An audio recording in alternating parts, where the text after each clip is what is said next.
हैं। जैसे हाली बीज धुन पंथी से बतरावे, वाम खंड पड़े नहीं ऐसे ध्यान लगावे। जैसे हाली बैलों के साथ हल के साथ में एक बीज बीजने का एक पाइप बांध लेता, उसने ओरना बोलते हैं रोहतक जिले में, ओरना। उस बीज उस पाइप के माध्यम से बीज बीज रहा है और बैल हल जोत रहा है। रास्ते में एक यात्री आ जाता है पंथी, और उस हाली से रास्ता पूछता है कि भाई मैंने इस गांव में जाना है, क्या मैं ठीक जा रहा हूं? तो हाली उसकी तरफ ध्यान नहीं देता, उसकी बातों को अवश्य सुनता है और अपने काम में बिजी है। बीज भी छोड़ता जा रहा है, हल भी जोत रहा है, और चलता चलता उस यात्री को भी कह रहा है भाई सीधा चला जा, रास्ता तेरा ठीक है, आगे बाएं मुड़ जाना और फिर सीधा निकल जाना। कहते जैसे हाड़ी बीज धुन, उसका विशेष ध्यान तो हाथ पे है जो बीज छोड़ रहा है, और पंथी से बतलावे, हुआ में खंड पड़े नहीं ही ऐसे ध्यान लगावे। ऐसे स्मरण होता है, ऐसे वो सहज समाधि होती है, ऐसे ढोंग ऐसे हठ योग को प्रत्येक शास्त्र में मना किया। तो इस बात की खटक वाजिद जी का लगी, भैया बात तो आज नहीं सुनी मैंने। तब उसने कहा कि भक्त मुझे कोई रास्ता बता फिर। तब धन्ना जी ने कहा कि मैं अपने गुरुदेव से आपको मिलाऊंगा, आप उनसे सत्संग सुनो, विचार सुनो और उपदेश लीजिए। तब धन्ना जी ने परमात्मा से मिलाया, यानी वो पूर्ण परमात्मा ना जाने कितनी बार प्रकट होते हैं, लेकिन तब उन्होंने इस तत्व ज्ञान को नहीं और सार नाम को नहीं उजागर किया, लेकिन उन पुण्यात्माओं को ऐसी भक्ति दे दी ताकि उनको मनुष्य जन्म बहुत मिलते रहे और उन्हीं मनुष्य जन्मों में परमात्मा आके संभाल लेते। तब बाजिद जी ने वो जो हठ योग था वो छोड़ा और सत साधना, जो भी गुरुदेव ने उस साधना बताई वैसे शुरू की। उसके बाद फिर वाजिद जी का फिर मनुष्य जन्म हुआ। कबीर परमेश्वर जब 600 साल यहाँ पहले 120 वर्ष रह के गए, तब फिर वही आत्मा उनसे मिली, उनका जन्म हुआ दोबारा। फिर कबीर परमेश्वर की शरण में आए और तब वाजिद जी वाली आत्मा का यानी कल्याण हुआ। पुण्यात्माओं, परमात्मा की भक्ति के लिए तड़फ तो प्रत्येक आत्मा की है, क्योंकि जब से उससे बिछड़ी है। लेकिन जब तक हमारी वे ऑफ वर्शिप, पूजा की विधि शास्त्र अनुसार नहीं होगी, तत्व ज्ञान के आधार से नहीं होगी, तब तक हम कितनी ही साधना के करें और कितनी ही मेहनत करें वो विफल हो जाती है। आपने ये तत्व ज्ञान जो सुनने को मिला है, आपके बहुत जन्म जन्मांतर के अत्यधिक पुण्य आपके साथ है। आपने अभी सुना इस पद में, पिप्पा दरिया में कूद गए जिन कैसी करी डिठाई, भाई वो नरपाड़ा जीत गए जिन सिर धड़की बाजी लाई। एक पीपा ठाकुर, एक पीपा राम ठाकुर राजा था नागौर शहर का। वो माता का पुजारी था, शेरा वाली माता का दृढ़ पुजारी था, और भक्ति की इच्छा उसके अंदर विशेष थी।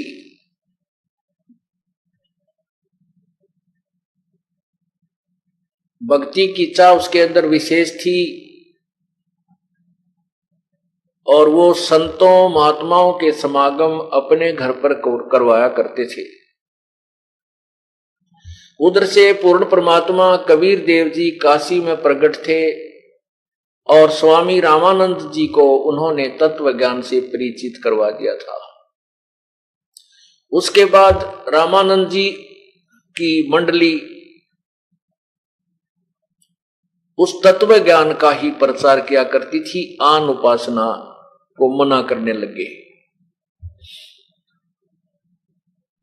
एक दिन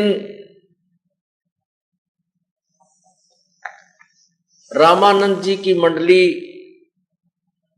और पीपा ठाकुर राजा के नगर में वहां पर किसी के यहां सत्संग कर रहे थे, तो राजा को पता चला, तो राजा ने उनको अपने पास भी बुला लिया। तो उसमें उन्होंने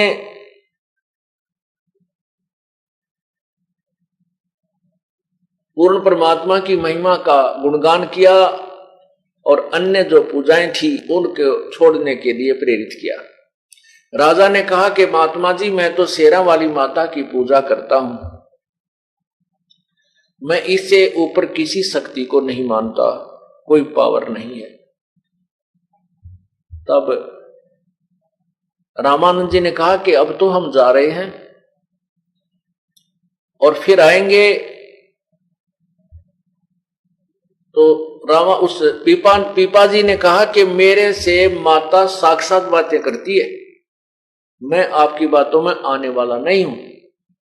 तब रामानंद जी ने कहा कि आप माता की जब भी कोई पूजा करते हो, जब आपसे वो साक्षात्कार हो उनका, तो आप उससे पूछना कि आपसे ऊपर कोई शक्ति है कि नहीं। अब रामानंद जी वहां से चले गए अपनी मंडली को लेकर के। अब राजा ने अपनी विधिवत पूजा की, उसको तो कसक लगी और फिर वो माता का साक्षात्कार हुआ। तब माता से प्रश्न किया कि हे माता, हे दुर्गा, क्या आपसे भी ऊपर कोई शक्ति है? तब दुर्गा ने कहा, हाँ भाई, मेरे से ऊपर भी शक्ति है, क्योंकि ये देवता है, ये झूठ नहीं बोलते हैं, तो हम इनकी महिमा उलट सुलट गाते रहते हैं। तो उसने कहा, भाई मेरे से ऊपर बहुत बड़ी शक्ति है, लेकिन वो तुम्हें मिल नहीं सकती, वो दर्शन नहीं देती, उसकी साधना व्यर्थ है। इस बात की खटक और लाएगी पीपा का, भाई जब इन तो ऊपर शक्ति है और वो कहते हैं वो दर्शन देती है, तो अभी संत आए थे। तब उसने कहा, माता, अभी वो संत जो आए थे वो कह रहे थे कि वो शक्ति की प्राप्ति हो सकती है उस परमात्मा की। नो बोली, भाई अगर तूने उससे उस परमात्मा से मिलना, हर कोई मिलाने वाला मिल जाता तो कोशिश कर लेना। यूं कहकर अंतर्ध्यान हो गई। अब दोबारा जब वो रामानंद जी गए मंडली लेकर के, तो तत्व ज्ञान सुना और कहा, मैंने माता से पूछ लिया है कि वास्तव में और शक्ति है, तो मैं आपके साथ चलूंगा, मैं इस राज्य को त्यागता हूं। अब उसने रामानंद जी ने सोचा, ये राजा ही तो किरा कौन से मूड में है, और फिर यू वहां जाकर शर्मा दर्द करेगा, कहेगा मेरा राज छुटवा दिया, फलाना करवा दिया। तेनू बोला, जी अभी तो हम कहीं और जा रहे हैं और आश्रम की तरफ नहीं जा रहे हैं, आप फिर वहां आश्रम में आ जाना। अब राजा उसने कहा, भी ठीक है।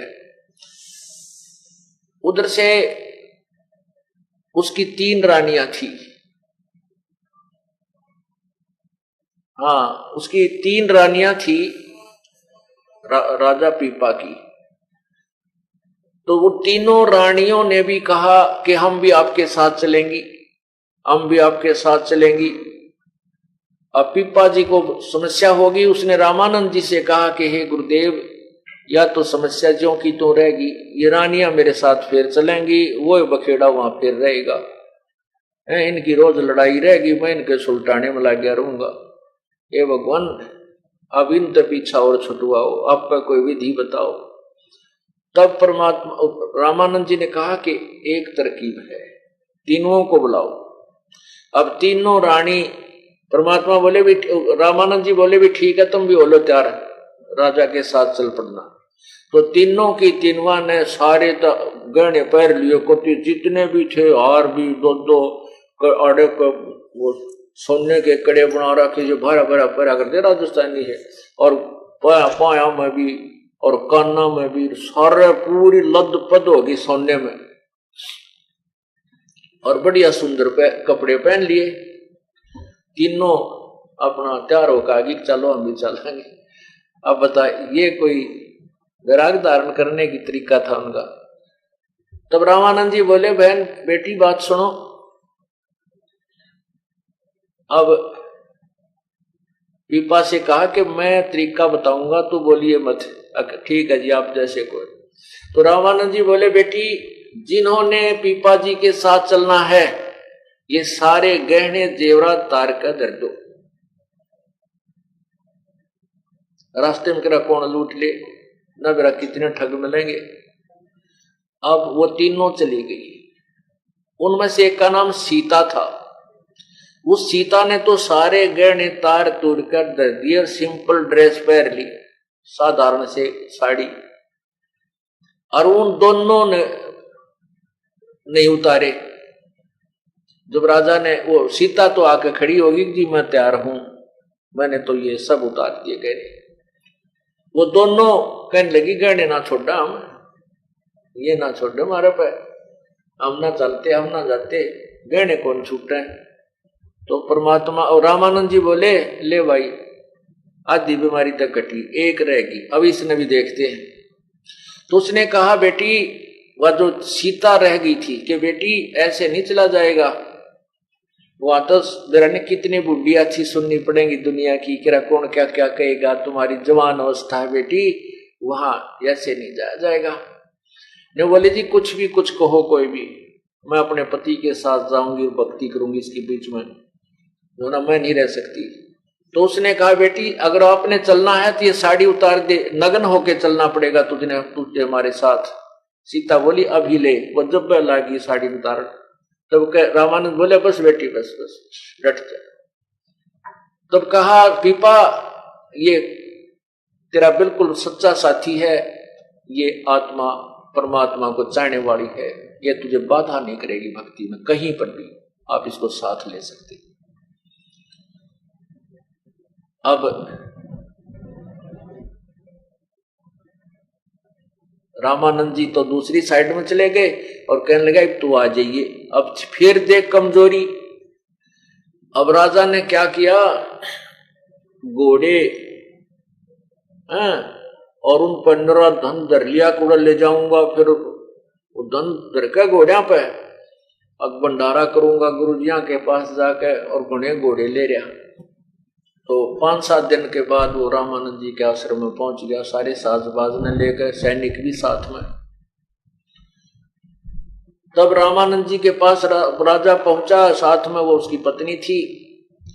तो रामानंद जी ने कहा, अरण्य खूब, वो तो राजा वाली वेशभूषा में था जब तक। तब रामानंद जी ने कहा कि, स्वामी जी ने कहा कि राजा यहां तो आपने दास बन के रहना होगा, राजा बनकर नहीं, और जितने भी तेरे ये घोड़े घाड़े हैं इन भाई तो छोड़ा वापस, इनके यहां कहां रखेंगे। तो उसी समय कहते हैं उसने सारे घोड़ों को वहीं बेचकर जितना धन था और सारे का भंडारा करवा दिया गुरुदेव के आदेश से, और सीता और वो दोनों रहने लगे। एक दिन क्या हुआ, ये भोले बहुत होते हैं, संत विश्वासी होते हैं। तो पीपा और सीता वो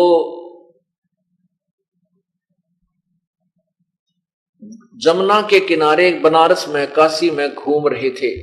अब उन्होंने इतना तो सुना था कि भगवान श्री कृष्ण की द्वारका दरिया में यानी समुद्र जल ने डबो रखी है।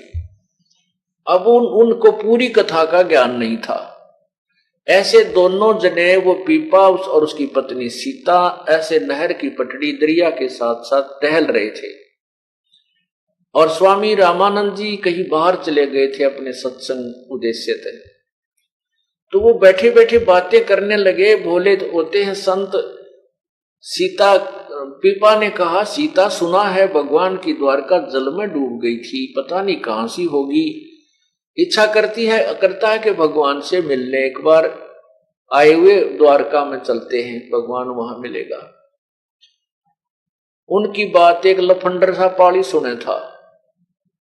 वो बोला मैं बताऊं द्वारका किस है, कहा इसमें ये यो दिखा ना, वो गंगा के बीच में दरिया में निशान बता दे कुआसी है। अच्छा, अब उनका देखते देखते दोनों आने डांक मार दी। अब चल भगवान से मिलाते हैं। अब कहते हैं पूर्ण परमात्मा ने उसके लिए क्या लीला की कि वहां पर एक द्वारका रच दी उस जल में, दरिया उस जमुना के जल में, गंगा के जल में। और ऐसे ही वहां कृष्ण रूप धार के पूर्ण परमात्मा उस पीपा और सीता के साथ रहा, उनको खूब अच्छे भोजन करवाए हैं। और भाई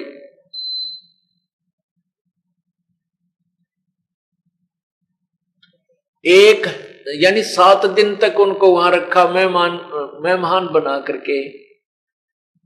उधर से क्या हुआ कि वहां आसपास नगरी में शोर मच गया कि 2 भगत, 2 साधु और गंगा में डूब कर मर गए। उस पाड़ी ने धमकावे, सारे उस ग्वाले को धमकावे और उसको बुरा भला के निकम्मे तूने क्या किया, यू तूने क्या कहा इनको। उस पाली ने बताया, ग्वाले ने कहा कि ये मेरे से न्यू पूछे थे कि यहाँ बताते हैं द्वारका है जल में, वो कहां सी है। मैंने तो मजाक कर दिया, कुआरी इसको बीच में है, वो बीच के अंदर है दरिया में। इन्होंने मेरी दूसरी बात सुनी है, कोई ना डांक छलांग लगा दी। दो भक्त मर गए, 2 भक्त मर गए। दरिया का पानी था, उसमें लाश भी ना पावे, तेरा कित जावे। तो कहते 7 दिन तक परमात्मा ने वो वहां रखे। और 7वें दिन कहने लगे भगवान हम जाते, हमारे गुरु जी आगे होंगे। पूर्ण परमात्मा बंदी छोड़ने का, अच्छा बेटा जाओ, और यूं करो ले एक अंगूठी दे देता हूं, दोनों के इसी बढ़िया सोने की अंगूठी छाप पहना दी और उस पर लिख रखा कृष्ण, श्री कृष्ण। क्योंकि वो श्री कृष्ण माता तो ऊपर के श्री कृष्ण जी ने मान बैठे, क्योंकि अब पुराना रंग भी जल्दी से नहीं जाता, तो उस पर लिखा श्री कृष्ण। वो दोनों बार आए 7वें दिन, तो वहां आसपास के लोग देख रहे आदमी ये दोनों जिंदे आ गए, तो सारे भाग के इकट्ठे हो गए। खेतों वाले कहने लगे आप मर गए थे। तो बोला हम क्यों मरे, वो जो भगवान नहीं बचते, हम तो भगवान से मिलकर आए हैं, श्री कृष्ण जी की द्वारका में गए थे और वहां 7 दिन भगवान के साथ वहां ग्वाल बालों में खेल कर आए हैं। वो कहने लगे नहीं जस्ती, देखो भगवान ने हमारे को छाप दी है अंगूठी, दोनों पैर एक एक। अब पुण्यात्मा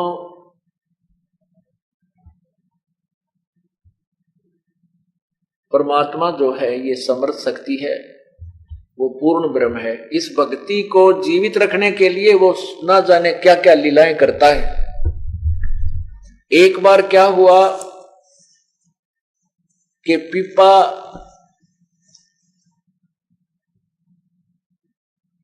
और सीता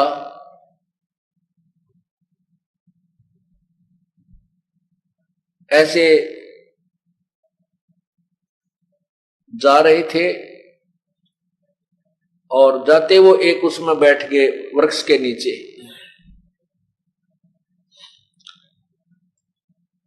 एक सेठ वहां पर आया और उसने कहा कि बाबा जी तेरे को भूख लगी होगी। कहाँ भाई, भूख तो लगी जाती है। तो उनको भोजन कराया, अच्छी तरह आहार करवाया। फिर कहने लगा कि इस औरत का तू क्या करेगा बाबा जी, ये दुखी हो रही तेरे साथ, इसको मेरे साथ भेज दे, मुझे दे दे। मैं बोला ले जा भाई, तेरा भलाओ, मैं भी दुखी हो रहा हूं, इस तरह ले जा। और सीता उसके गेल उठ कर चल पड़ी। अब जा भगवान, तो सेठ के पास जा, इसको आवश्यकता होगी रोटी टूका बनाने की, खाना खुना बनाने की, चली गई। अब उसने सेठ ने तो ऊपर चौबारे में छोड़ दी, तू यहाँ नहा धो ले और कपड़े कुपड़े बदल ले, अच्छे बढ़िया कपड़े ला दिए। अब सेठ जी आध घंटे के पाछे गया, ऊपर कुआड़ खोले तो वहां शेरनी का रूप धारण करके वह शेरनी दिखाई दी। और सेठ जी तो उल्टा कुला करता हुआ पड़काले में कानून लोट करता हुआ तला आगे पड़ा, मर गया मर गया मर गया, क्या हो गया? तो किसी नहीं बताओ, भाजा गया जहां पीपा जी बैठे थे। कहने लगे महाराज जी उसने ले आओ ना भाई, राख तो है अभी तो कुछ दिन राखते ले, आज भी ना पूरा भी दिन ना होया रहता है। ने बोला नहीं कति मर जाएगा मैं तो मार दिया, बोला वो शेरनी बन की बात है। जब पीपा गया ने बोला आजा भगवान, इसे बुद्धिहीन तो बहुत मिल लेंगे अपन को। इस प्रकार पुण्यात्माओं परमात्मा के नाम पर लगने के बाद कुछ आपत्तियां भी आती हैं, परमात्मा उनकी मदद भी करता है। एक दिन क्या हुआ, पीपा जी जा रहे थे शहर में, एक मुसलमान के घर जन्म एक तेलन बैठी थी दुकान, वो अपने घर पे बाहर मतलब कहीं मिल गई रास्ते में। और राजा और पीपा ने कहा कि बेटी राम राम बोल, राम राम। ने बोली क्योंकि मुसलमानों में कहते हैं कि राम नाम जब बोल रहे हैं जब कोई मर जा, वैसे राम नहीं कहते वो। तो मालन बोली कि राम राम क्यों बोलूं, हमारा कोई मर रहा है, तुम बोलो राम। ने बोला अच्छा राम राम कोई मरने के बाद बोला जाता है? कहा हमारे तो मर जाना कोई जब राम बोला करें। पीपा कहे तेरा कौन इसम, तेलन कहे तेरा कौन इसम, तेरा कौन धर्म है, तू मुझे राम राम कहने को बोल रहा है? पीपा बोला तेरा मरियो खसम। अक्चल राम तो बोल रहे तेरा खसम मर जाएगा, पति मर जाएगा। अब मालन घर पे आई, देखा तो तेली जो है अपने उस बैल के लिए घास को ठीक चारे को ठीक करे था, न्यार रोड़े था, चनों का घास था, उसको ऐसे करके उसमें तो वो मोटे मोटे लकड़ी से बाहर निकाल दिया करें उसको, भाई पशु को खाने में दुखी ना हो, ऐसे कर रहा था। तो उधर से संत ने कहा तेरा मरियो कसम, ओढ़े लो डिग गया, वो मर गया। अब पीपा और तेली मर गया। और जो ही उस तेलन ने आके घर पर देखा तो तेली मरा पड़ा। तो वो आसपास के लोग इकट्ठे हो गए और कहने लगे लाओ किताब बोलो इब राम राम। पीपा जी फिर पहुंच गए, अकमाई ले ही बोल तू राम राम। अरे पति मर गया तेरा, अब तो राम बोलेगी। तब पाया पड़ गए सारे, और जितने भी परिवार के सदस्य थे सारी कहानी बताई उसने जी, ऐसे ऐसे मेरे से मुख से ये निकल गया कि तुम बोलो राम थारे मर जा, जब तुम बोलो हमारे कोई मर गया, जब हम तो तब बोलते हैं, हमारा कोई मरा थोड़ा ही है। तो ये बोला ले तारा मरे जागा, तेरा पति मर जाओ। फिर तब बोलेगी भगवान का नाम तू। फिर पैर पकड़ लिए सारे उस कुल के लोगों ने, मालन ने, उस तेलन ने भी माफी मांगी। तब परमात्मा ने वो पकड़ कर उस पीपा जी ने पकड़ कर बाजू और तेली खड़ा कर दिया, उठ भाई। तब उनको प्रचार समझाया कि भगवान के नाम में ये भिन्नता मत करो, राम कहो, अल्लाह कहो, साहेब कहो चाहे खुदा, और सर्व आत्मा साहेब की वो ना ही कहो से जुदा। वो सब आत्माओं से एक परमात्मा की है। तुम ऐसी बाढ़ बना कर मत बैठो, हम राम नहीं कहें, हम अल्लाह नहीं कहें, नहीं, ये सब शक्ति बोधक शब्द हैं उसी परमात्मा के। तो पुण्यात्माओं, जब रामानंद जी थक गए और कहा कबीर प्रभु से कि प्रभु आप ही संभालो सारे साथ बात रहे, तब परमात्मा ने उस पीपा जी को भी, कबीर परमेश्वर ने पीपा जी को, रविदास जी को और मीराबाई को, और भी बहुत से जो उनके उपदेशी थे जो उनको उपदेश दिया और उनका कल्याण किया। अब पुण्यात्माओं, साधना पूर्व जन्म की जो साधना थी उस पिछले जन्म की कमाई से ही इतनी हिम्मत आती है कि दरिया में कूद जाना, अपनी पत्नी को किसी के साथ भेज देना। उनको विश्वास इतना दृढ़ बन जाता परमात्मा पे कि इसको आंच नहीं आ सकती, ये सत्य के ऊपर है और प्रभु हमारे साथ है। तो इतना दृढ़ विश्वास होना भी कोई बालकों का खेल नहीं है। ये भी पूर्व जन्म जन्मांतर के ना जाने कितने जन्मों की पुण्य कमाई आपके साथ होती है। लेकिन भविष्य में, वर्तमान में यदि कोई साधना ठीक नहीं मिलती है तो वो सब धरी की धराई रह जाती है और सब नरक के भागी बनते हैं।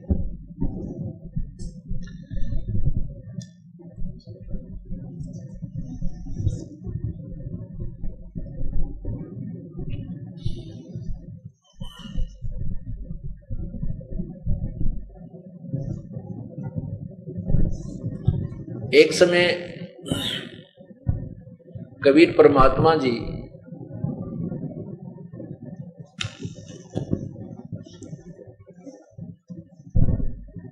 किसी भक्त के यहाँ सत्संग, वहां काशी में, बनारस में सत्संग किया करते थे। तो वहां एक दामोदर नाम के एक सेठ रहते थे काशी बनारस में। बहुत बड़े सेठ थे, उनके अपने जहाज थे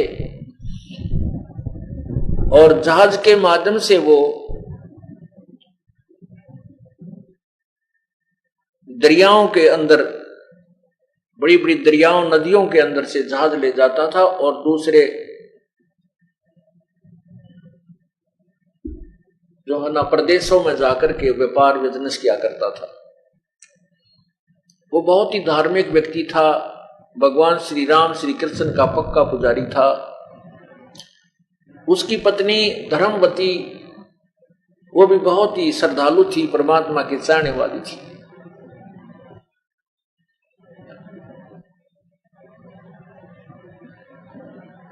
उसको कुछ शारीरिक तकलीफ भी रहती थी और वैसे परमात्मा की चाह उसमें अत्यधिक थी। एक दिन परमात्मा ने कृपा की कि वहां एक उस दामोदर सेठ के घर के आसपास ही सत्संग किया। अब वो धर्मवती भी सत्संग सुनने के लिए आ गई। सत्संग के अंदर परमात्मा ने यही तत्व ज्ञान सुनाया। अब वो धर्मवती जो थी बहुत पुजारिन थी,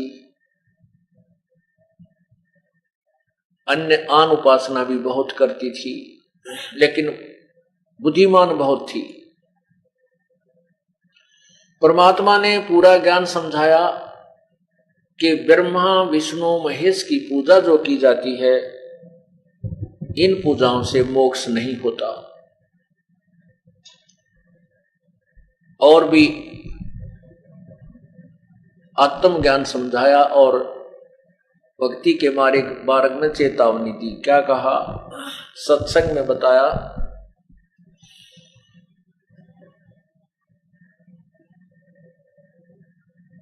भाई और बात तेरे काम न आवे, संतों शरण लाग रे, के सोए गफलत में बंदे, जाग जाग नर जाग रे, जाग जाग नर जाग रे। और बात तेरे काम न आवे, संतों शरण लाग रे, के सोए गफलत में बंदे, जाग जाग नर जाग रे, जाग जाग नर जाग रे। इस तन सराय में जीव मुसाफिर, ये करता रहे दिमाग रे। इस तन सरा में जीव मुसाफिर, करता रहे दिमाग रे। रात बसेरा कर ले डेरा, चले सवेरा त्याग रे, चले सवेरा त्याग रे। और बात तेरे काम न आवे, संतों शरण लाग रे, के सोए गफलत में बंदे, जाग जाग नर जाग रे, जाग जाग नर जाग रे। इस तन सराय में जीव मुसाफिर, करता रहे दिमाग रे। तन सराय में जीव मुसाफिर, करता रहे दिमाग रे। रात बसेरा कर ले डेरा, चलो सवेरा त्याग रे, चले सवेरा त्याग रे। और बात तेरे काम न आवे, संतों शरण लाग रे। के सोवे गफलत में बंदे, जाग जाग नर जाग रे, जाग जाग नर जाग रे। उमदा चोला बना अनमोला, ये लगे दाग पे दाग रे। उमदा चोला बना अनमोला, लगे दाग पे दाग रे। 2 दिन की गुजरान जगत में, क्यों जले बिरानी आग रे, जले बिरानी आग रे। और बात तेरे काम न आवे, संतों शरण लाग रे। के सोवे गफलत में बंदे, जाग जाग नर जाग रे, जाग जाग नर जाग रे। भाई को बदका चढ़ी चढ़री चित पे, तू होया मनुष्य से नाग रे। को बदका चढ़ी चढ़री चित पे, तू होया मनुष्य से नाग रे। सूझे नहीं सजन सुख सागर, बिना प्रेम बैराग रे, बिना प्रेम बैराग रे। और बात तेरे काम न आवे, संतों शरण लाग रे। के सोवे गफलत में बंदे, जाग जाग नर जाग रे, जाग जाग नर जाग रे। भाई हर सुमर सो हंस कवावे, ये कामी करो दी काग रे। हर सुमर सो हंस कवावे, कामी करो दी काग रे। बोरा न भर में विष के वन में, चल बेगमपुर बाग रे, चल बेगमपुर बाग रे। और बात तेरे काम न आवे, संतों शरण लाग रे। के सोवे गफलत में बंदे, जाग जाग नर जाग रे, जाग जाग नर जाग रे। भाई शब्द सैन सतगुरु की पेछानी, पाया अटल सुहाग रे। शब्द सैन सतगुरु की पेछानी, पाया अटल सुहाग रे। नतानंद महबूब गुमानी, वो परगट पूर्ण बाग रे, परगट पूर्ण बाग रे। और बात तेरे काम न आवे, संतों शरण लाग रे। के सोवे गफलत में बंदे, जाग जाग नर जाग रे, जाग जाग नर जाग रे। सत्संग के अंदर बताया कि गुरु बिन माला फेरते, गुरु बिन देते दान। गुरु बिन दोनों निष्फल हैं, चाहे पूछो वेद पुराण। कबीर साहब समझा रहे हैं सत्संग में, कबीर गुरु के बिना, गर्भ योगेश्वर गुरु बिना, वो लग गया हर की सेव। कह कबीर बैकुंठ ते भाई, फेर दिया सुखदेव। परमात्मा समझा रहे हैं उस दिन सत्संग के अंदर, तत्व ज्ञान के आधार से भिन्न भिन्न कहानी सुनाई कि ब्रह्मा विष्णु महेश की साधना से केवल स्वर्ग प्राप्ति होती है, और स्वर्ग प्राप्ति करके ये प्राणी फिर वापस 84 लाख योनियों में भ्रमता रहता है, पूर्ण मोक्ष नहीं होता। पूर्ण ज्ञान समझाया, सृष्टि रचना सुनाई, और फिर कहा कि साधना भी जो की जाती है वह गुरु के बिना, वो भी गुरु पूर्ण हो, गुरु के बिना मोक्ष नहीं हो सकता। गुरु बिन वेद पढ़े जो प्राणी, समझे न सार रहे अज्ञानी। गुरु बिन काहु न पाया ज्ञान, जो थो था वो छड़े किसाना। गुरु गर्भ योगेश्वर, गुरु बिना, जो माँ के गर्भ में उसको ये ज्ञान हो गया था सुखदेव को कि भक्ति बिना गुजारा नहीं प्राणी का। 12 वर्ष तक माँ के गर्भ से पेट से बाहर नहीं आया। 12 वर्ष के बाद जब बाहर आया तो उठकर घर से भाग लिया, माता पिता को दर्शन भी नहीं दिए, अपनी और नाल कमर पर डालकर भाग लिया। वो आगे जाकर अपने आप पर काट पीट कर और नाल और भक्ति में लग गया। और पूर्व जन्म की साधना के कारण उसके अंदर इतनी प्रेरणा थी और उसी कारण से स्वर्ग में वैकुंठ में भगवान विष्णु के लोक में चला गया। उसका गुरु नहीं था कोई भी, इसलिए सुखदेव ऋषि को भी वैकुंठ से स्वर्ग से वापस भेज दिया गया।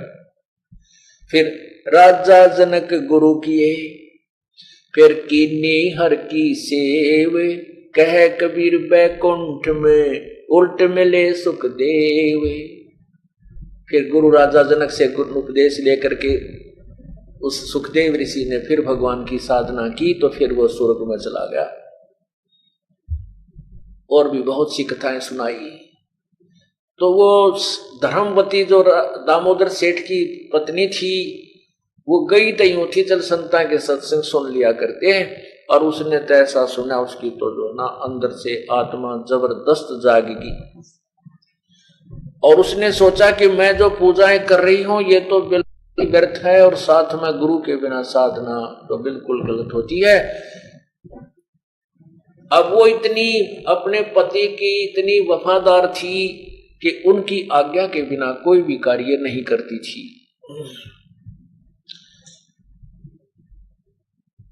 अब उसको धर्मवती को यह तड़फ लाएगी कि आज क्या करूं। परमात्मा ये भी साथ में कह रहे थे, आज कर काल करे सो आज करे, आज करे सो अब, भाई पल में प्रलय हो जागी, फिर करांगे कब।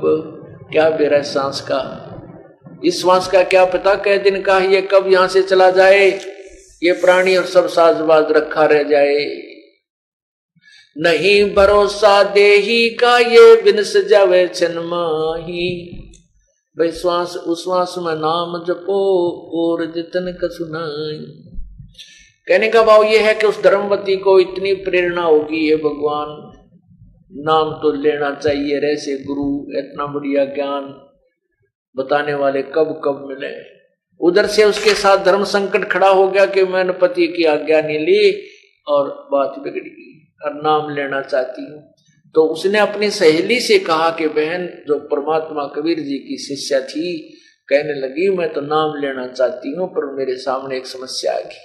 क्या कि मैंने अपने पति से पूछा नहीं, आज्ञा नहीं ले रखी, कहीं वो मेरे से नाराज हो जाए। मैं कोई ऐसा कार्य नहीं करती जिससे मेरे पति की आत्मा दुख पावे। तो वो बहन बोली चलो गुरुदेव के पास चलते हैं, जैसा जो समाधान वही बताएंगे। तो दोनों जनी वहां गुरुजी बैठे थे सत्संग के उपरांत। तो कहने लगी बस धर्मवती सेठानी ने कहा कि हे गुरुदेव, हे महाराज जी, आपके ज्ञान को सुनकर मैं गदगद हो गई हूँ और मैंने गुरु नहीं बना रखा, मैं आपको गुरु बनाना चाहती हूँ। परमात्मा बोले बेटी फिर ना उपदेश ले, इसमें देरी क्यों कर रही है कि मेरे सामने एक धर्म संकट खड़ा हो गया। हे प्रभु आप ही इसका समाधान करो, एक समस्या है। परमात्मा ने कहा क्या समस्या है बताओ। कि मैं कोई भी आज तक मैंने कोई काम ऐसा नहीं किया है तो अपने पति की आज्ञा ना ली हो।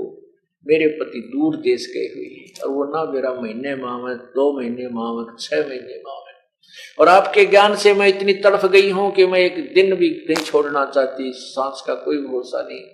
हमारे रिश्तेदारी में ऐसे उसको पता था कि ऐसे व्यक्ति, युवा व्यक्ति अचानक मर गए, कई मौत हो चुकी है, वो इस चीज से डरी हुई थी। तो मैं क्या करूं भगवान। परमात्मा ने कहा बेटी ये आत्म कल्याण का मामला है, ये कोई सांसारिक व्यवहार का काम नहीं, मामला नहीं है। जो भी संसारिक कार्य हैं अपने पति की आज्ञा लो और बोल बतला के काम करो, घर में शांति बनी रहेगी। और आत्म कल्याण के मार्ग में कोई किसी से सलाह लेने की आवश्यकता नहीं है। आपका और सेठ जी का जितना भी संयोग है उसके बाद आपका रास्ता अलग है, उसका रास्ता अलग है। यदि भक्ति नहीं करेगी तो 84 लाख योनियों में आपने दंड भोगने होंगे। तो उसको ये बात समझ में आ गई, हे प्रभु मैं नाम अवश्य लेना चाहती हूँ। और आपने ये बात स्पष्ट कर दी कि आत्म कल्याण के मार्ग में किसी की सलाह की जरूरत नहीं है। अपने जीवन का स्वयं जिम्मेवार होता है प्राणी। और अपने पति को भी समझाना, भला मानस बताती है तो वो भी हो सकता है तेरे साथ ही भक्ति परमात्मा का साधना करने लग जाए। तो उसने कहा ठीक है गुरुदेव, मेरी लज्जा रखना, मेरा पति मेरे से नाराज ना हो।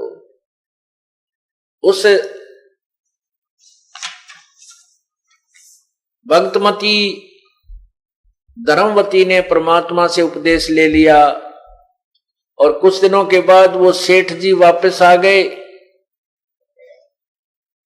और उस दिन भी रात्रि का सत्संग था उसी पड़ोस में, धर्मवती के बिल्कुल साथ में ही सत्संग था, थोड़ी सी दूरी पे।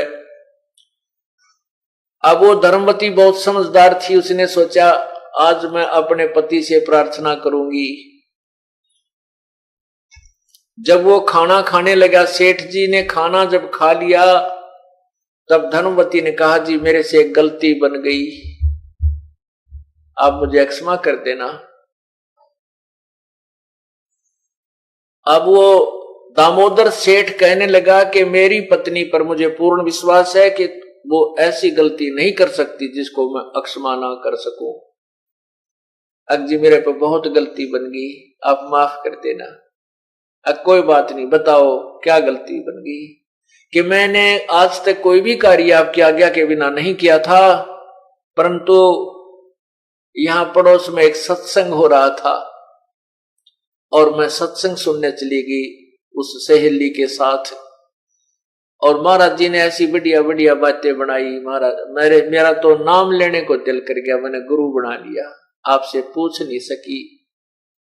तो दामोदर सेठ परमात्मा कहते हैं ऐसे बुद्धि बदलता है प्रभु अपने बच्चों के लिए।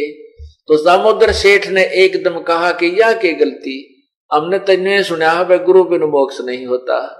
आपने तो बहुत अच्छा, आपके बड़े अच्छे भाग हैं, आपने गुरु बना लिया। यह कौन सी गलती, इसमें क्या पूछने की बात थी, कौन सी इसमें आपने गलत कर दिया।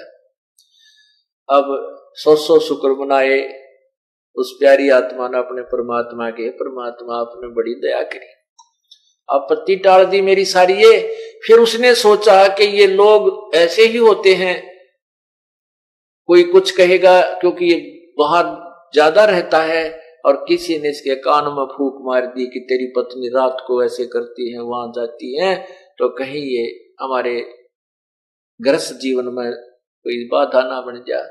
और ये ऐसा भक्त है, एक बार अपनी आंखें देख लेगा उस सत्संग में जाकर के, फिर ये किसी की नहीं सुनता, तो सारा संसार कुछ कहता रहे नहीं सुनेगा। तो उसने मन में सोची कि एक बार सेठ जी को वो सत्संग स्थल दिखा दूं, गुरु जी क्या क्या बात बताते हैं, हम बहन भाई वहां सत्संग में जाते हैं तो किस प्रकार रहते हैं, कैसी हमारी क्रियाएं हैं। तो उसने कहा जी आज ना गुरु जी का यही सत्संग है, थोड़ी सी दूरी पे है, और मेरी सहेली चलेगी। मैंने उसको कहा बहन मैं तो अभी डट के आऊंगी, सेठ जी आगे खाना खुना खिलाऊंगी, और वो चलेगी, मैं अकेली रहेगी, आप मेरे साथ सत्संग में चलोगे। और बहुत दिन में सत्संग इधर आस पास हुआ है, और मैंने कह दिया गुरु जी से मैं आऊंगी जी, इधर से आप आ गए, आप मेरे साथ सत्संग में चलो। अब सेठ बोला भगतमती मैं तो थका पड़ा हूं, लंबे सफर से आया हूं, मैं चलते पड़ूंगा, फिर वहां जाते मुझे नींद आवेगी और सत्संग में सोना अच्छा नहीं लगता। सेठानी ने सोची चल जीव सीता दाबी, कहने लगी जी आप नो करियो, पीछे सी बैठ जाइयो, नींद आवे तो लौट जियो, कोई ना गुरु जी कुछ ना कहते, पाछे अगर कोई आंख दुखी बीमार होता बाहर पिछले साइड में विश्राम कर लेता है। कहने का भाव ये है, सेठानी ने उस भगत आत्मा को तैयार कर दिया। और दोनों जने सत्संग में आ गए। अब सत्संग में जब आए तो बैठ गए और सत्संग प्रारंभ हो गया। अब परमात्मा ने बताया कि ये सौदा फिर नाही संतो यो सौदा फिर नाही, ये लोहे जैसा ताव जाते काया देश राही।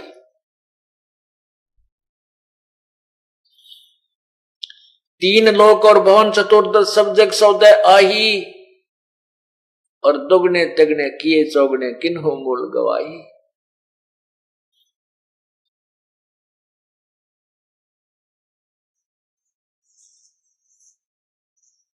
ये सौदा फिर नाही संतो यो सौदा फिर नाही।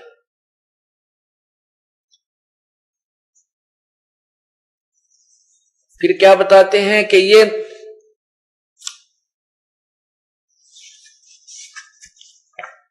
पंडा फूटे लेखा हो लेखा दरगाह माही,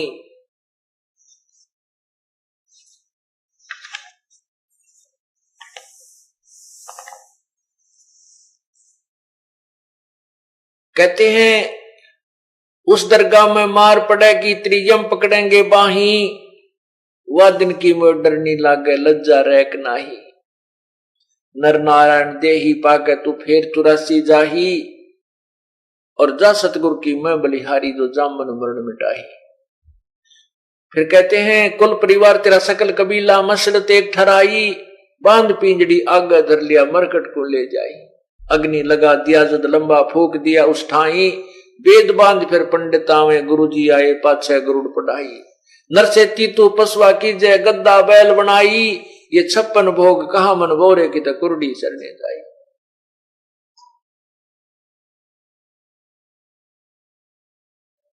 और जय सतगुरु की कहते हैं बहुत श्राद्ध खान को प्रेत सला पे जा बराजे पितरों पिंड भराई, और बहुत श्राद्ध खान कुआए फिर काग वे कलमाई।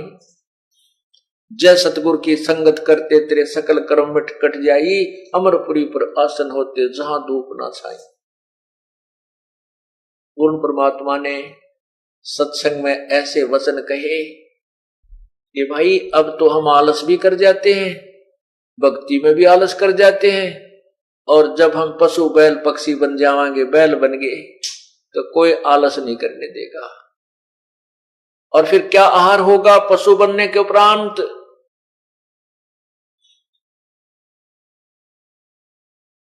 ये 56 भोग कहां मन बोड़े, कहां कित कुरडी चरने जाई। आज मनुष्य भूख लगती है, दूध पी ले, फल खा ले, रोटी खावे, समय पर पानी पी ले, चाय पी ले, और एक राम नाम के बिना भाई फिर पशु बन जाएंगे।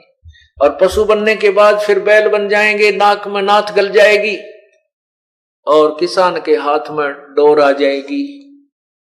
खेत में काम कर रहा होगा, वहां हरी हरी घास तेरा चारा होगा, तू चर नहीं सकेगा, खा नहीं सकेगा, तेरे मुंह में जुबान नहीं रहेगी, तू बोल के बता नहीं सकता प्यास लगी है या भूख लगी है, कि पेट में दर्द है या कोई सिर में दर्द है।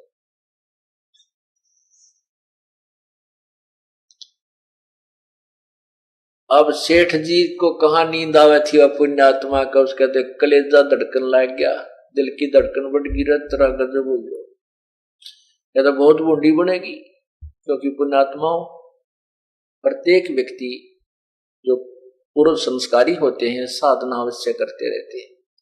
और सेठ जी श्री राम श्री कृष्ण और देवी देवताओं का बहुत जबरदस्त पुजारी था। उसने जहाज के एक पूरे कक्ष में सभी देवताओं की मूर्तियां सजा रखी थी, सबकी जो तगड़ी पूजा करता था, आरती उरती करता था, क्यों सफर लंबा होता था, जाते आते भी खूब टाइम लग जाता, और फिर वहां भी अपने व्यापार बिजनेस करते समय भी जहाज में आकर विश्राम करता था, तब भी अपनी उसमें खूब पूजा, सारी मूर्ति राम की, कृष्ण की, सभी देवताओं की, देवी की, ब्रह्मा विष्णु महेश की, सबकी लगा रखी। फिर परमात्मा ने यह भी बताया कि भाई गुरु सतगुरु की पूजा जब करे तो आन उपासना नहीं करनी होती। गुरु के वचन पर जो डट जाता है उसको मोक्ष होता है। गुरु जी जो साधना बताते हैं सतगुरु वही करनी चाहिए। और गुरु के बिना मुक्ति नहीं होती। गुरु बिन माला फेरते, गुरु बिन देते दान, गुरु बिन दोनों निष्फल हैं से कुछ हो वेद पुराण। अब सेठ जी कहा तो थका हुआ था, सेठानी उसकी तरफ देख रही थी, उसको मालूम था कि ये इतनी पुण्यात्मा का आदमी है, ये एक बार गुरु जी के वचन सुन लेगा, ये मेरे से भी 21 भक्ति करेगा, क्योंकि वो सत्संग परमात्मा के सुन चुकी थी। और उसको सेठ जी के स्वभाव का भी पता था कि बहुत निर्मल आत्मा है, ये तो और शीघ्र ग्रहण करेगा। अब सत्संग समापन हुआ। उस देवी से, अपनी पत्नी से उसने कहा, दामोदर सेठ ने कहा, भगतमती मैं तो नाम लूंगा। वह बोली जी एक आधा सत्संग और सुन जोग ना, बस सुन लिया मैंने जो सुनना था, मैं तो नाम लूंगा। गुरु जी से पूछ ले मुझे उपदेश दे देंगे। तो वो कहने लगी जी मैं पता करती हूँ, इनकी मौज है, आज्ञा मौज हो जाते दे भी देंगे, पता कर लेती, अब पूछ ले बस, मैं तो नाम लूंगा। कहते एक के चोट से धारिया जिन मिलन दाचा, एक के बात बतेरी, जिसने भगवान की इच्छा होती है, जो परमात्मा चाहते वो बकवाद नहीं, घड़ी नहीं घटते, अपना कल्याण करवाने की तरफ तुरंत मुड़ जाते हैं। तो सेठानी जाकर, भगतमती जाकर बोली धर्मवती के हे गुरुदेव, आज आपका बच्चा भी आया है, मेरे पति दी आए हैं, हे भगवान आपने बड़ी सुनी। मैंने तो डरती डरती ने कहा था कि मैंने उपदेश ले लिया, आप नाराज तो नहीं हो जाओगे। ये भगवान इतना सुथरा बोला गुरुदेव आपकी कृपा से। ने बोला बहुत अच्छा किया, गुरु तो गाड़ बनाते हैं और गुरु बिन मोक्ष नहीं बताते, आपके तो बड़े अच्छे भाग हैं। और आज मैं उसको इनको इसलिए लाई थी कि आपके वचन सुनते ही बात न मान सकता है, और नहीं तो कम से कम अपनी आंखों में देख लेगा कि लोगों की बातों में ना होगा कि बकवादी लोग पता नहीं क्या क्या कह देते हैं, रात तेरी औरत बाहर जाती है तेरे पीछे तो है, और कहीं इसके मन में कच्चापन ना आ जाए। गुरुदेव लाई तो मैं न्यू थी विशेष कर इसको कि अपनी आंखों देख लेगा वहां की व्यवस्था को, फिर ये संसार की नहीं मानता, चाहे धरती इधर से उधर हो जाए, ये नहीं सुनेगा किसी की, जब आंखें वहां की व्यवस्था देख लेगा। तो लाई तो मैं न्यू थी, परंतु आपकी बात इसके समझ में आ गई। प्रभु उपदेश लेने की कह रहा है, आपकी आज्ञा हो तो बुलाऊं अगला बेटी। और सत्संग इसीलिए किया जा रहा है कि ये प्राणी परमात्मा से जुड़े। तो सेठ जी को वो लड़की बुला ले कि आ जाओ, होगी रजा आप पे। सेठ जी ने जाते दंडवत प्रणाम किया। परमात्मा ने समझा कि दामोदर सेठ जब भक्ति गुरुदेव की भक्ति करते हैं तो एक एक वचन का पालन करना पड़ता है, तभी आपकी जो है ना भक्ति सफल होती है। कहा जी आप जैसे कहोगे गुरुदेव मैं वैसे ही करेगा आपका दास। भाई और जो भी मूर्तियां हैं, जो भी तू साधना करता है वो त्यागनी पड़ेंगी आपने, क्योंकि जिस वैद्य से आप दवाई ले रहे हो या कोई वैसे अपने आप से गोलियां दवाई खा रहे हो, तो वो गोलियां वो दवाई त्यागनी होती है जब दूसरे वैद्य से दवाई ली जाती है। हम जो साधना बताएं ये वही करना, वो पहले वाली ना दूसरी मत करना, नहीं तो रिएक्शन भी हो जाती है। कहने लगा जी जो आप कहोगे वही करूंगा गुरुदेव, जो आप कहोगे वही करूंगा। कि भाई वो सब जो आपके पास जो मूर्तियां हैं वो हटा देना, केवल परमात्मा की अपने गुरुदेव की मूर्ति ही घर पे रखनी चाहिए। सारा कुछ समझा दिया। और ये और पूजाएं जो करते हो ये नहीं करनी। दामोदर सेठ बोला जी आपकी जैसे आपकी आज्ञा वैसे ही करूंगा। अब उसने वहां कबीर परमात्मा का हाथ से बना हुआ चित्र मिल रहा था बाहर, वो ले लिया गुरुदेव का। पहले कारीगर बड़े जबरदस्त हुआ करते, हाथ से जो की तो मूर्ति बना दिया करते थे और वो बाहर बेच रहे थे। वह मूर्ति ले ली, उपदेश ले लिया और फिर से सफर के लिए तैयारी कर दी, अपने बिजनेस के लिए, व्यापार के लिए जहाज में चल पड़ा। उसके जहाज में और भी बहुत से व्यापारी लोग, बिजनेसमैन जाते थे, बड़े बड़े सेठ जाते थे। वो किराए पर माल लाते थे और सेठ जी भी किराए पर अपने जहाज से किराया भी उनसे लेता था। अपना धंधा ऐसे भी करता था और बिजनेस भी करता था। अब जहाज चल पड़ा तो वो दूसरे सेठ थे जो व्यापारी लोग थे, उन्होंने देखा कि रे दामोदर वो सारी मूर्तियां थी कहाँ गई। दामोदर सेठ ने क्या किया, जहाज में जाते ही जब जहाज चला तो वो सारी मूर्तियां जितनी भी धर रहा था उठा के और समुद्र में प्रवाह कर दी, जल प्रवाह कर दी, और एक मूर्ति अपने परम पिता की लगा ली, कबीर परमेश्वर की। तो वो दूसरे सेठा ने देखा, लाला जी तो इतना जबरदस्त पुजारी था, इसने पूरे कमरे के चारों तरफ तस्वीरें ला रखी थी, आज एक भी कोई ना, यू एक इस भगत से की मूर्ति लाए बैठे है। तो सेठ दामोदर से उन सेठा ने कहा, लाला जी वो नास्तिक हो गया तू? तो दामोदर बोला, नहीं नास्तिक क्यों हो गया भाई, मैं भक्ति करता हूं। कि वो सारे भगवान की मूर्तियां कहां गई? भाई मैंने गुरु बना लिया, अन्यों क्या करें, गुरु की पूजा में और पूजा नहीं करनी होती। कहने लगे, भाई ईसा कौन गुरु बना लिया तने? कि कबीर साहब, कबीर जी, सदगुरु कबीर जी मेरे गुरुदेव हैं। अच्छा भाई, यो कबीर तुझे पार कर देगा? तने यार हनुमान भी छोड़ दिया, शेरा वाली माता की भी वो तस्वीर कोनी, राम कृष्ण की भी कोनी, विष्णु भगवान शिव जी की भी नहीं, दुर्गा माता की भी कोई, लक्ष्मी माता की भी नहीं। ने बोला, भाई हमने तो जो है ना भक्ति करनी है, गुरुदेव ने आदेश दे दिया, जो उन्होंने साधना दी है वही कर रहे हैं, और देख गुरु जी का फोटो रखा और मैं पूजा करता हूँ। तो उसकी खूब हंसी मजाक करने लगे। बोले, रत्न तेरे तो फूट गए बाग कति, तने ऐसे भगवान छोड़ दिए, एक इस जुलाहे के ऊपर आश्रित होकर बैठ गया, तेरा बेड़ा गर्क होगा। ने बोले, भाई कोई बात ना, मेरा बेड़ा गर्क हुआ चाहे रहो, अब तो सिर धड़की बाजी है, अब तो भक्ति में यह करूंगा, मेरा चाहे बेड़ा पार हो चाहे रह जाओ, पर तुम अपने भगवान पूजो। भाई मैं के नाटू, तुम मना नहीं करता, मेरे सिर में दर्द मत करो, तुम अपना काम करो, मैं अपना करो। तो उन्होंने उस दामोदर का नाम कबीर धर लिया, अको आ गया कबीर। उसका कबीर कहने लगे, कबीर आ गया, कबीर आजा, कबीर आजा। वो के 20 बेकूफा में एकला ना बोला, अच्छा भाई आ गया, कुछ भी कह लो इस दास को, तुम कबीर कहो चाहे कुछ कहो। और वो खुश हुआ, चलो इनके मुंह तो भगवान का नाम तो निकला है, कि ब्रह्म सद्बुद्धि आ जाए, इनको इसका पुण्य मिल जा, नाराज नहीं हुआ। पुण्यात्मा इससे हमने भी ग्रहण करनी है शिक्षाएं, परमात्मा ने जो लीलाएं की हैं, भक्तों ने जो अपने व्यवहार बदले हैं, ऐसे हम सफल होंगे। तो वो चले गए और फिर वापस आने लगे 2-4 महीनों के बाद। सबके कुछ सेठ तो अपने परिवार को भी साथ ले जाते थे, और सबका वापस आते समय माल लाद रखा उसमें जो उन्होंने कमाई करी थी, कुछ एक के परिवार भी साथ थे। वापस आ रहे थे तो एक रात्रि में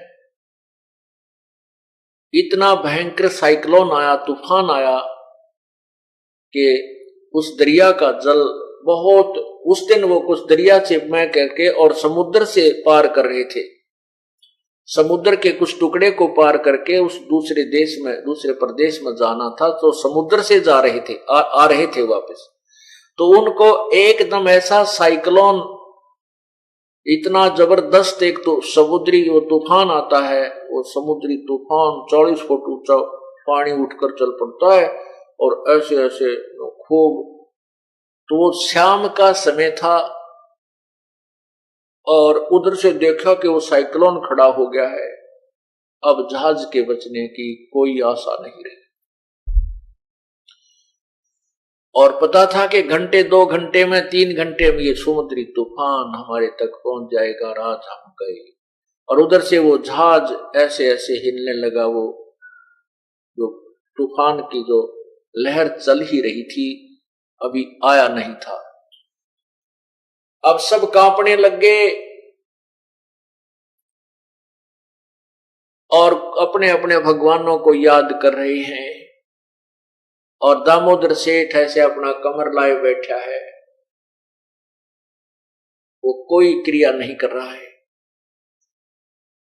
जब देखा कि बात कति बिगड़ने वाली है और जहाज डूबेगा, आज नहीं बच सकते, तब सभी सेठों ने कहा, उन यात्रियों ने कहा कि दामोदर, उनमें से एक सियाना भगत था, सेठ था, वो कहने लगा, भाई इन्हों क्या करें, भगवान गुरु के भगत की गणी सुना करे, और गुरु भगत जो दामोदर है इससे कहो ये भी अपने गुरुदेव ने याद कर ले।